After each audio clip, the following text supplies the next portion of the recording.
Hello, welcome to the Everything is Black and White podcast live on Facebook, YouTube, and later on our podcast channel. I'm joined by Lee Ryder. As you can see, he's down in York. He's just taken in Newcastle's first pre-season game.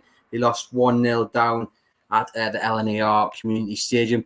Lee, what did you make of it? I know pre-season's all about getting the fitness, so I guess that's one thing we probably have to hit home. It is all about the preparation for the new season. But how would you sum up this afternoon? Yeah, I mean, look, if we'd been, coming out of the stadium here and they'd won 5-0, then I think, we'd be getting accused of getting carried away. So you can't get too carried away with the defeat. Although for me, it is important to get results. It does set that winning mentality, and it's always nice to get the confidence going. And losing to effectively a non-league team, doesn't quite hit the spot on that score. But overall, I mean, Newcastle, they didn't play horrendously. They created lots of chances. They're obviously quite rusty. They've had a lot of time off. The lack of sort of clinical touch in the box was missing. They worked the goalkeeper, but unfortunately they just couldn't find a way past. And it looked to me like a game where they were, at the end, it was always going to be like a one-goal game, and York just got that little bit of confidence towards the end, and went up and got a deserved winner. You can't take anything away from them. Yeah, it was a superb header, and I guess Newcastle have been impacted as well. With they've had the outbreak of Caldolo's had COVID, so that's hit preparations. The heat today as well wouldn't have helped Lee. I guess just all the things you kind of come to accept with a pre-season game. Yeah, I mean, it had all the hallmarks of pre-season. I've done a few of these now, when substitutions and subs being subbed and trialists coming on and off. It doesn't really make for a fluid game, shall we say? But I think realistically, we have to accept that Newcastle, they've had a couple of weeks back in pre-season training now. They haven't signed anybody. There's been a big cloud over the club with the takeover, and at the end of the day, this is the sort of the final product of that. But Steve Bruce wasn't too downbeat after the game, and he's got a job really now to get the squad ready for next season.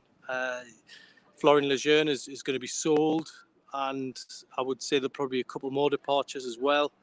And then he's got to try and bring Joe Willock back in as well, and then hopefully a couple more signings. But it's a difficult job for him, It was a difficult job for him last season. It's been a difficult job for Rafa Benitez in previous years. So it's probably the start of what's going to be another tough season. Obviously, we say it's pre-season. I don't want to get negative, but I'm just wondering, because it looked like the game plan was maybe as it was at the turn of last year, when it was basically give it to St. Maximin and hope he does something, because we saw the change when St. Maximin came on. Suddenly they looked a bit more, they had a bit more about them, a bit more urgency.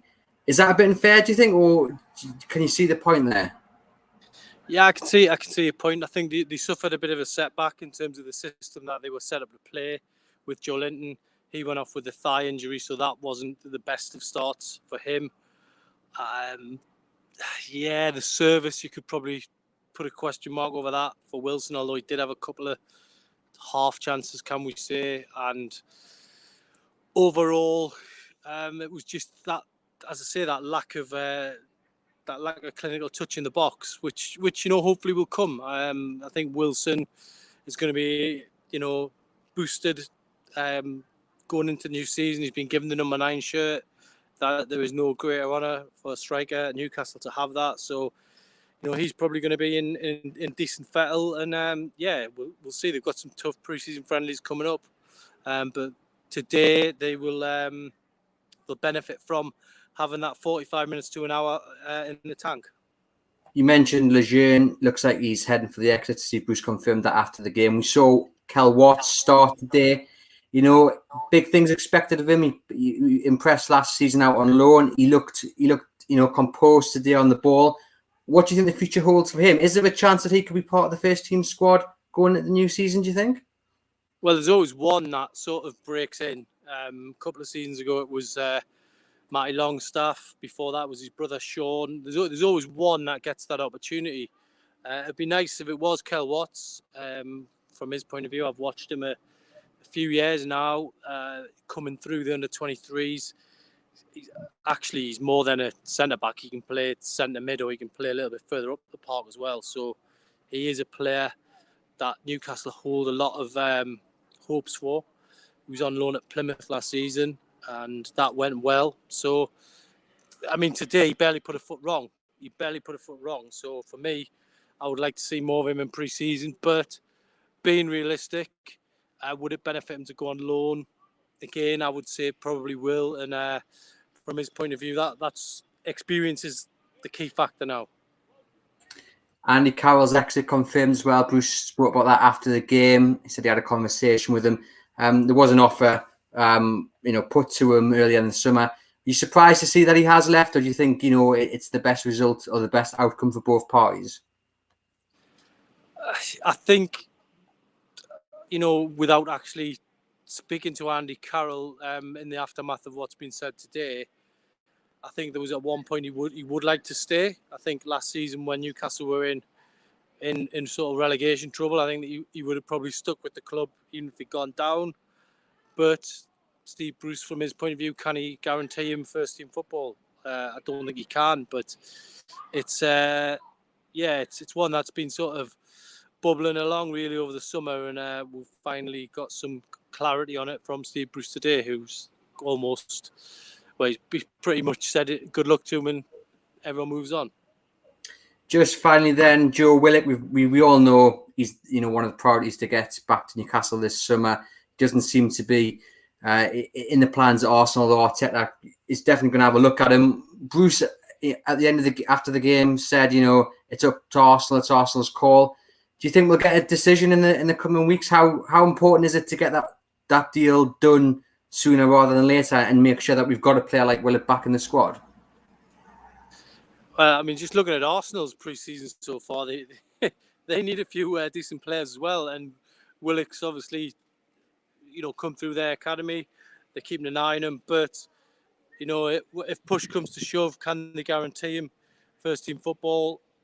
Probably not. So I think that one might be one to keep an eye on later in the window. Right, Lee, we'll let you get off. Safe travel back to Tyneside. You can head over to chroniclelive.co.uk to catch up with Lee's match report and player ratings. For those who missed it, Newcastle lost 1-0 to York. Both sides had their chances. In the end, it was a great header late in the game, about 2 minutes remaining from Duckworth, and it beat Dan Langley in the goal. Great header, nothing the keeper could do about it. He had been called upon late in the first half, made a really good save. Again, I think it was from Duckworth, and Newcastle had their chances. Hendrick forced a good save. There was a couple of last-minute blocks that Alan St. Maximin was put through. It was a great block by the York defender to send that over. There was a great save from Whitley in the York goal when his own man headed the ball back towards him and he had to scramble to tip it over. Great save there. But as we said there at the start, it is pre-season. It's all about getting that fitness. Yes, we'd like to see Newcastle win. They didn't, unfortunately. And we look ahead to Doncaster. I think it's on Friday, isn't it? And we kick on because it is about getting that fitness, and hopefully sooner rather than later they'll have some new additions. Just to recap, Steve Bruce has confirmed that Florian Lejeune is talking about return to La Liga. He didn't feature today, wasn't in the squad. He's believed to be over in Spain finalising that deal. So hopefully there'll be some money put into the pot from that exit. He again spoke about Joe Willock, as mainly just spoke about there, and said the ball is kind of in Arsenal's court. So we'll wait and see what happens there. Andy Carroll confirmed to have left as well, hence Joe Linton getting that number 7 shirt. Steve Bruce said Andy Carroll needs to go somewhere and play first team football, which is understandable. Come to the end of his career, Carroll clearly still has that hunger and desire to get a few more appearances under his belt. So it'll be interesting to see where he ends up. But for the meantime, just to recap, Newcastle lose 1-0 to York in their first pre-season game of this summer. Head over to chroniclelive.co.uk to keep up to date with all the latest Newcastle United news.